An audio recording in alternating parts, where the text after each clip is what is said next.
আসসালামু আলাইকুম। মহান মহান আল্লাহ তাআলার নামে শুরু করছি।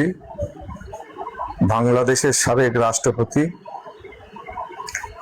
বহুদলীয় গণতন্ত্রের প্রবর্তক, মহান স্বাধীনতার অন্যতম ঘোষক, মুক্তিযুদ্ধের অন্যতম সেক্টর কমান্ডার, বাংলাদেশ জাতীয়তাবাদী দল বিএনপির প্রতিষ্ঠাতা এবং বহুদলীয় গণতন্ত্রের প্রবক্তা শহীদ রাষ্ট্রপতি জিয়া রহমানের ৪৫তম মৃত্যু বার্ষিকীতে আমি গভীর শ্রদ্ধার সাথে স্মরণ করছি। ১৯৮১ সালে ৩০শে মে চট্টগ্রাম সার্কিট হাউসে দেশি বিদেশি চক্রান্তে সেনাবাহিনীর কিছু বিভেদগামী সদস্য তাকে হত্যা করে। শহীদ রাষ্ট্রপতি জিয়া রহমান ছিলেন বাংলাদেশের রাজনৈতিক ইতিহাসে এক অবিসংবাদিত নেতা।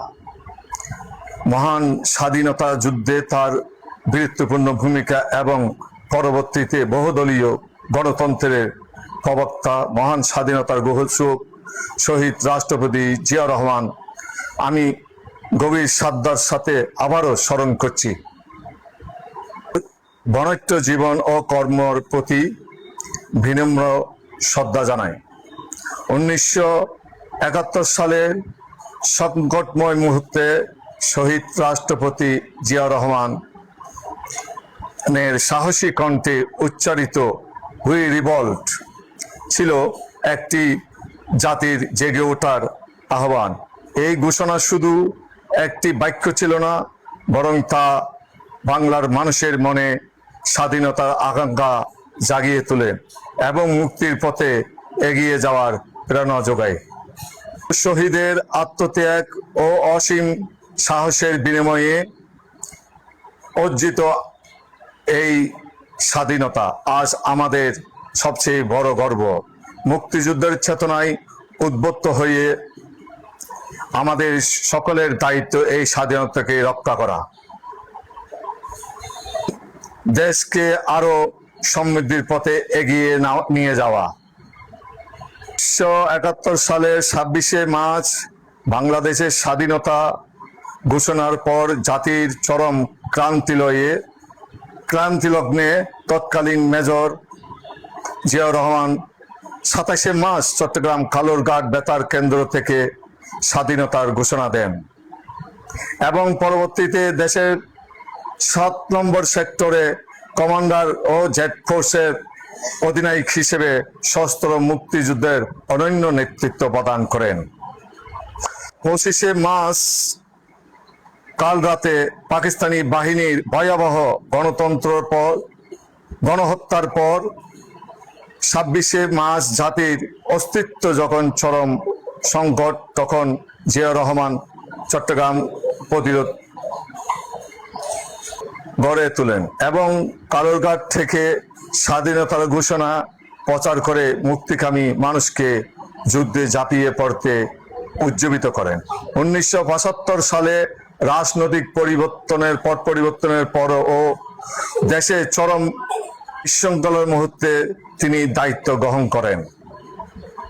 তিনি একদলীয় শাসন ব্যবস্থা থেকে বেরিয়ে এসে বাংলাদেশের বহুদলীয় গণতন্ত্র প্রবর্তন করেন।